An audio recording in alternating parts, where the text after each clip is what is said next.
Magandang araw sa inyong lahat. Ako si Dr. Luis Fernando Garcia at ngayong araw ay susuriin natin ang paksa na nangungunang apat na pinakamahusay na binhi para sa mabilis na pag-alis ng mga lason at pag-ayos ng mga bato.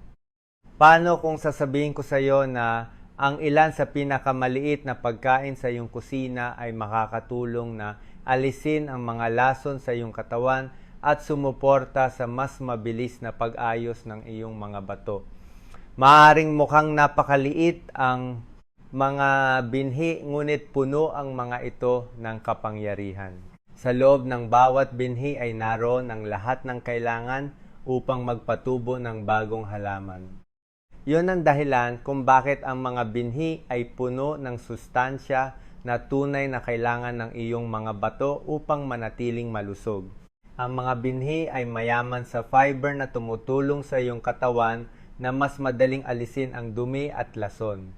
Naglalaman din ang mga to ng malusog na taba na sumusuporta sa daloy ng dugo at nagpapababa ng pamamaga. Dagdag pa, ang mga binhi ay nagbibigay ng mahahalagang bitamina, mineral at antioxidant na tumutulong protektahan ang mga selula ng bato mula sa pinsala. Kapag pinili mo ang tamang mga binhi at kinain ng mga ito sa tamang paraan, makakatulong sila sa pagbalanse ng asukal sa dugo, pagpapababa ng masamang kolesterol at pagsuporta sa malusog na presyon ng dugo. Lahat ng ito ay mahahalagang salik para sa malakas at gumaganang mga bato.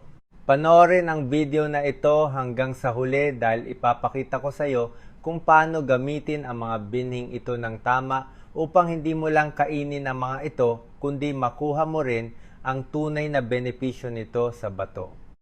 1. Flax seeds lina. Ang flax seeds, tinatawag ding linseed, ay isa sa pinakamahusay na binhi na maaari mong idagdag sa iyong dieta kung nais mong suportahan ang kalusugan ng bato. Maliit ang mga to, ngunit meron silang malakas na halo ng fiber, malusog na taba at antioxidant na tumutulong sa iyong katawan na linisin ang sarili mula sa loob. Isa sa pinakamalaking benepisyo ng flax seeds ay ang mataas na nilalaman nito ng fiber. Tinutulungan ng fiber ang iyong digestive system na gumana ng mas mahusay na nangangahulugang ang dumi at lason ay mas madaling makakalabas sa iyong katawan. Kapag mahusay ang paggana ng iyong bituka, hindi kailangan magtrabaho ng husto ang iyong mga bato upang salain ang mga lason mula sa dugo. Ito ay napakahalaga para sa pangmatagalang suporta sa bato. Mayaman din ang flax seeds sa omega-3 fats, lalo na ang isang uri na tinatawag na ALA o alpha-linolenic acid. Kilala ang omega-3 fats na nagpapababa ng pamamaga sa katawan. Ayon sa mga mapagkukunan ng kalusugan tulad ng Healthline at Medical News Today, ang omega-3s ay makakatulong na protektahan ang mga daluyan ng dugo at suportahan ang kalusugan ng puso. Mahalaga to dahil ang malusog na daloy ng dugo ay tumutulong sa iyong mga bato na makatanggap ng sapat na oxygen at sustansya upang gumana ng maayos. Gayunpaman, may isang mahalagang bagay na hindi alam ng maraming tao. Ang omega-3 fats sa flax seeds ay nakulong sa loob ng matigas na panlabas na balat. Hindi lubusang matunaw ng ating katawan ang buong flax seeds. Nangangahulugan iyon na kung kinain mo ang mga to ng buo, marami sa mga sustansya ay maaaring dumaan sa iyong katawan ng hindi nasisipsip. Ito ang dahilan kung bakit inirerekomenda ng mga eksperto ang pagkain ng giniling na flax seeds sa halip na buo. Ang flax seeds ay isa rin sa pinakamayamang pinagmumulan ng lignans. Ang lignans ay mga antioxidant ng halaman na tumutulong protektahan ang mga selula mula sa pinsala na dulot ng free radicals. Ipinapakita ng pananaliksik na ibinahagi ng mga pinagkakatiwalaang pinagmumulan ng nutrisyon na ang lignans kasama ang fiber at omega-3 fats ay makakatulong na mapababa ang antas ng masamang kolesterol at sumuporta sa malusog na presyon ng dugo. Ang parehong mga salik na to ay malapit na nauugnay sa kalusugan ng bato. Sa mga tuntunin ng nutrisyon, ang flax seeds ay nagbibigay ng protina, magnesium, manganese at vitamina B1. Ang magnesium ay lalong nakakatulong dahil sinusuportahan nito ang paggana ng kalamnan, pagkontrol sa presyo ng dugo at tamang signal ng nerbiyos. Lahat ng ito ay mahalaga para sa mga taong gustong protektahan ang kanilang mga bato. Karamihan sa mga eksperto ay nagmumungkahi ng 1 hanggang 2 kutsara ng giniling na flaxseed bawat araw. Ang dami na ito ay itinuturing na ligtas at epektibo para sa karamihan ng mga tao. Ang pagkain ng higit pa sa iyon ay hindi inirekomenda dahil ang napakataas na dami ng fiber ay maaaring magdulot ng discomfort sa tiyan at maaaring magbigay ng stress sa mga bato kung mahina ang hydration. Dahil ang flax seeds ay sumisip-sip ng tubig, mahalaga na uminom ng sapat na likido kapag idinagdag mo ang mga ito sa iyong dieta. Ito ay nakakatulong maiwasan ang paninigas ng dumi at pinapayagan ang fiber na gawin ang trabaho nito ng maayos.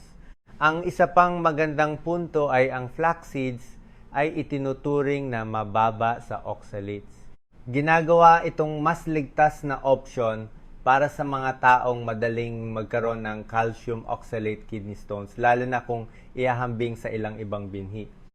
Sa madaling salita, kapag ginamit sa tamang paraan ang giniling na flax seeds, ay makakatulong na mabawasan ang pamamaga, sumuporta sa detox at gawing mas madali ang trabaho ng iyong mga bato araw-araw. 2. Chia seeds, mga buto ng chia. Ang chia seeds ay halos kapareho ng flax seeds at may magandang dahilan. Ang maliliit na binhing to ay puno ng fiber omega, 3 fats at mahahalagang mineral na tumutulong sa iyong katawan na manatiling balanse at sumusuporta sa kalusugan ng bato sa paglipas ng panahon. Isa sa pinakamalaking benepisyo ng chia seeds ay ang napakataas na nilalaman nito ng fiber. Tinutulungan ng fiber na pabagalin ang panunaw at sumusuporta sa malusog na pagdumi. Kapag ang dumi ay mas madaling lumabas sa iyong katawan, mas kaunting lason ang nananatili sa iyong bloodstream. Binabawasan nito ang workload sa iyong mga bato at tinutulungan silang gumana ng mas mahusay. Ang chia seeds ay isa ring magandang pinagmumulan ng omega-3 fatty acids. Tulad ng flax seeds, ang malusog na taba na ito ay tumutulong na mabawasan ang pamamaga sa katawan.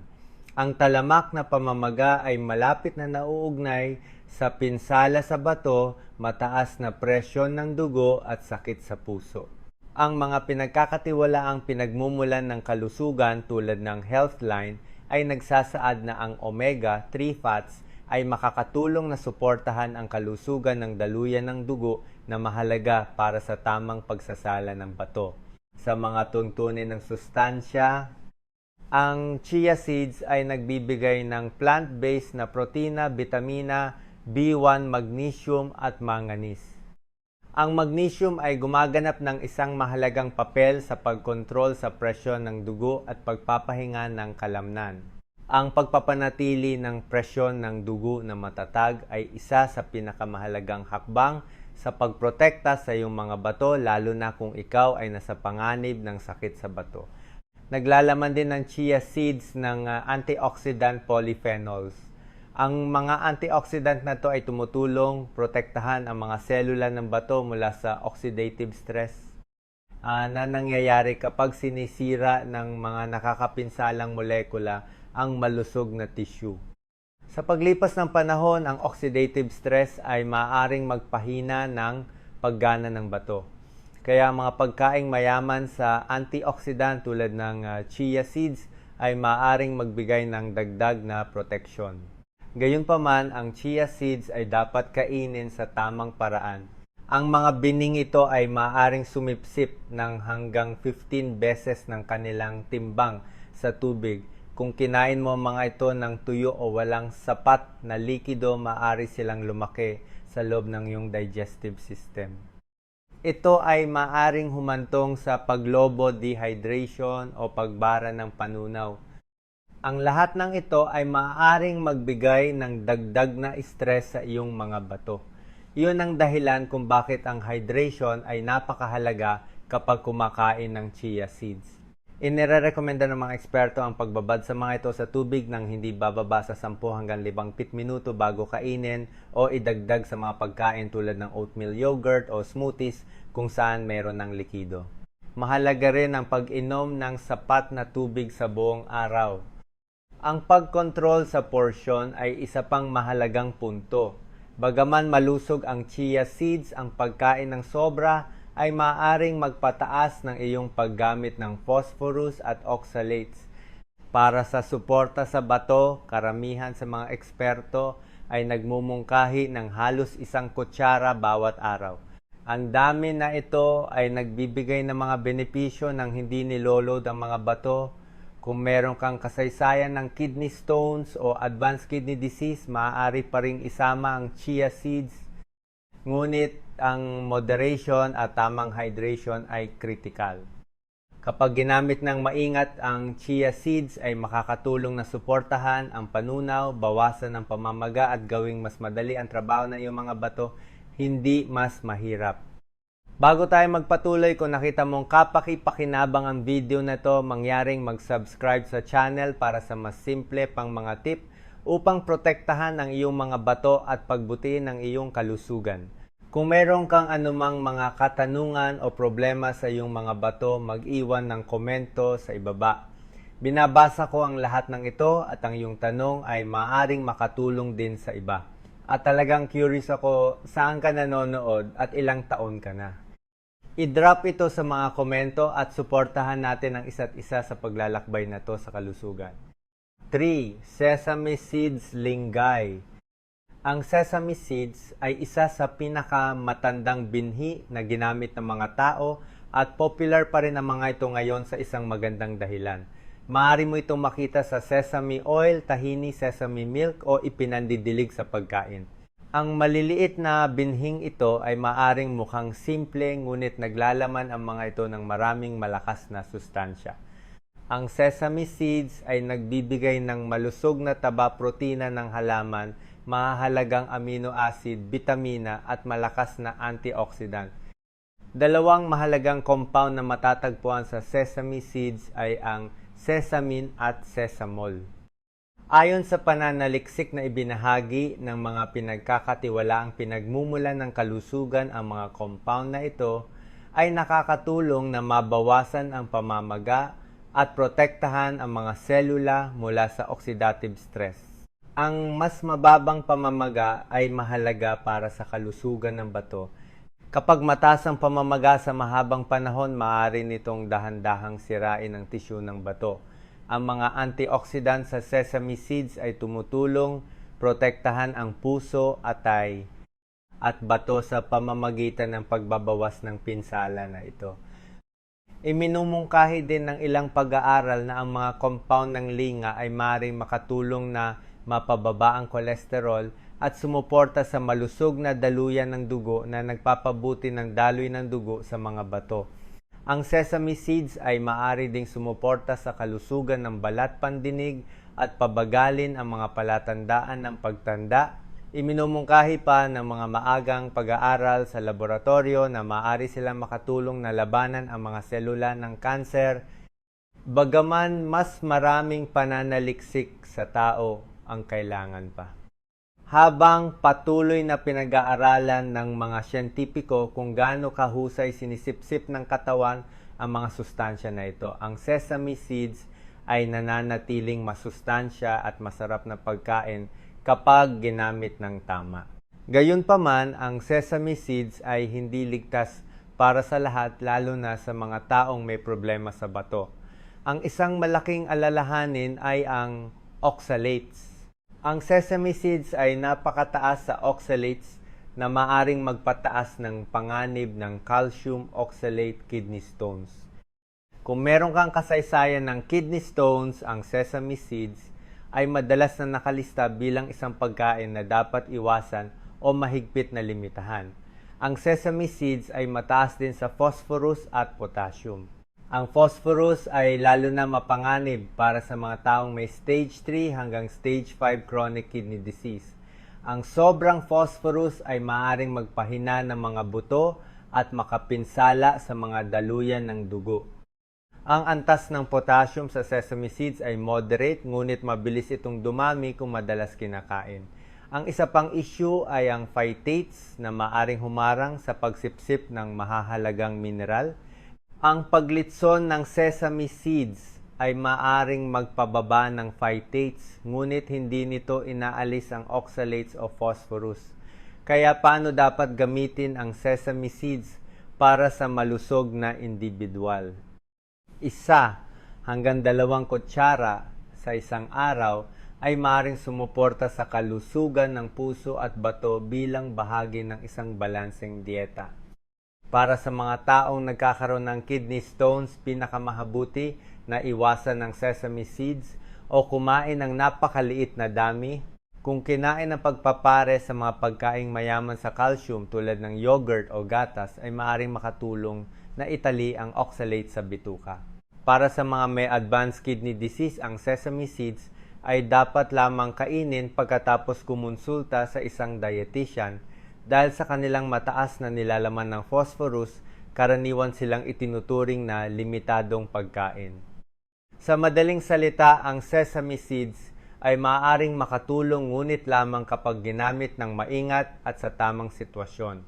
Para sa kalusugan ng bato, ang dami at kung sino ang kumakain nito ay mahalaga tulad ng binhi mismo. 4. Pumpkin seeds buto ng kalabasa. Ang pumpkin seeds ay maliit ngunit nag-aalok ang mga ito ng malakas na benepisyo sa kalusugan. Mayaman ang mga ito sa fiber, malusog na taba amino acid at malakas na antioxidant tulad ng vitamina E, tocopherols at carotenoids. Ang mga sustansya na ito ay tumutulong protektahan ang katawan mula sa pamamaga at sumusuporta sa pangkalahatang kagalingan. Ipinapakita ng mga pag-aaral na ibinahagi ng mga pinagkakatiwalaang pinagmumulan ng kalusugan na ang pumpkin seeds ay maaaring makatulong na pamahalaan ang antas ng asukal sa dugo, suportahan ang kalusugan ng puso at protektahan ang atay. Meron din silang anti-inflammatory at antimicrobial effects na maaaring magpababa ng low-grade inflammation sa katawan. Ang mas mababang pamamaga ay nangangahulugan ng mas kaunting stress sa mga bato sa paglipas ng panahon. Ang pumpkin seeds ay kilala rin sa kanilang positibong epekto sa mood at kalusugan ng isip. Iminumungkahi ng ilang pananaliksik na maaari silang makatulong na mabawasan ang mga sintomas ng depresyon sa pamamagitan ng pagsuporta sa mga kemikal sa utak na nagre-regula ng mood.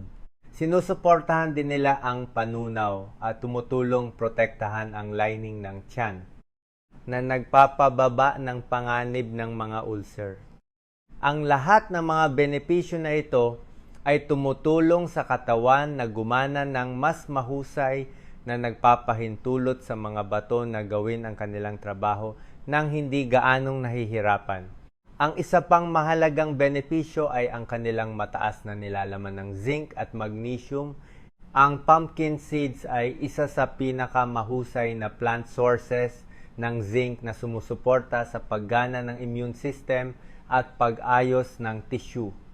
Ang magnesium ay gumaganap ng isang mahalagang papel sa proteksyon ng bato sa pamamagitan ng pagtulong na maiwasan ang pagdami ng calcium sa mga bato at daluyan ng dugo.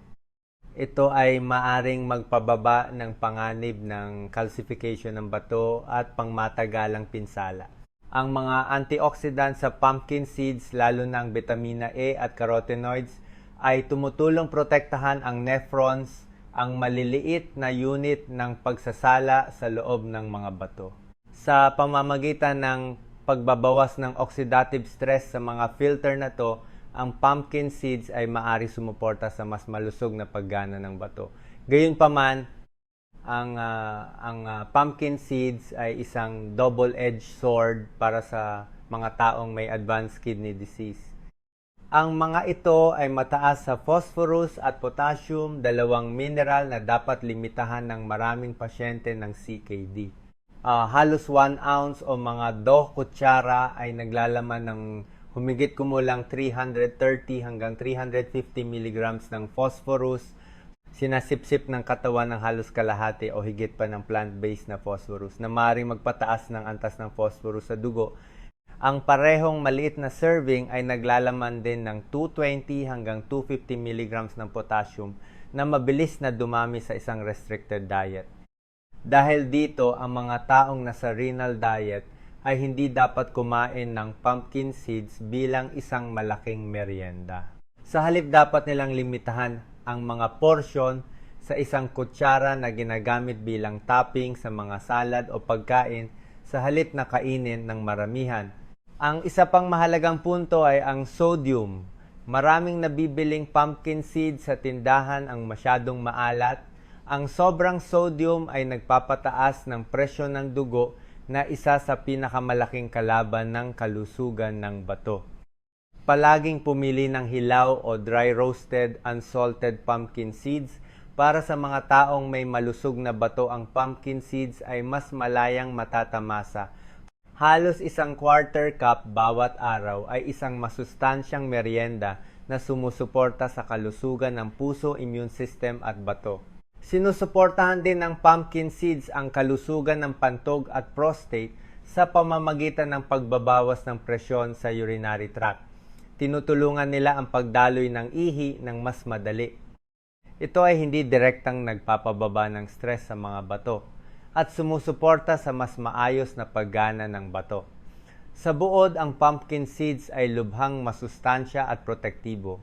Ngunit para sa kalusugan ng bato, ang laki ng porsyon at paghahanda ang gumagawa ng lahat ng pagkakaiba. Tulad ng nakikita mo, ang pagprotekta sa iyong mga bato ay hindi laging nangangailangan ng mamahaling suplemento o komplikadong plano. Minsan nagsisimula ito sa maliliit, matalinong pagpipili ng pagkain. Ang flax seeds ay nakakatulong na mabawasan ang pamamaga at sumuporta sa detox. Ang chia seeds ay nagpapabuti ng panunaw at nagpapadali sa trabaho ng iyong mga bato. Ang pumpkin seeds ay nagbibigay ng zinc at magnesium upang protektahan ang mga filter ng bato. At ang sesame seeds, kapag ginamit ng maingat, ay nag-aalok ng malakas na antioxidant at suporta sa puso. Ang pangunahing mensahe ay simple. Ang tamang binhi sa tamang dami ay makakatulong na alisin ang mga lason at sumuporta sa pag-ayos ng bato sa paglipas ng panahon. Ngunit ang laki ng porsyon, paghahanda at ang kondisyon ng iyong bato ay palaging mahalaga. Ang iyong mga bato ay nagtatrabaho para sa iyo araw-araw. Kapag binigyan mo sila ng mas mahusay na panggatong, mas mahusay silang makakagawa at mas tatagal. Kung nakatulong ang video na ito sa iyo na maunawaan kung paano sinusuportahan ng mga binhi ang kalusugan ng bato, mangyaring i-like ang video at mag-subscribe sa channel para sa mas simple, batay sa siyensya na mga tips sa bato. Mag-iwan ng komento sa ibaba kung meron kang mga katanungan o nais mong ibahagi ang iyong karanasan. Binabasa ko ang bawat komento. At huwag kalimutang ibahagi ang video na to sa isang taong maaaring kailanganin na protektahan ang kanilang mga bato ngayon. Alagaan ang iyong mga bato ngayon, umaasa sila sa iyo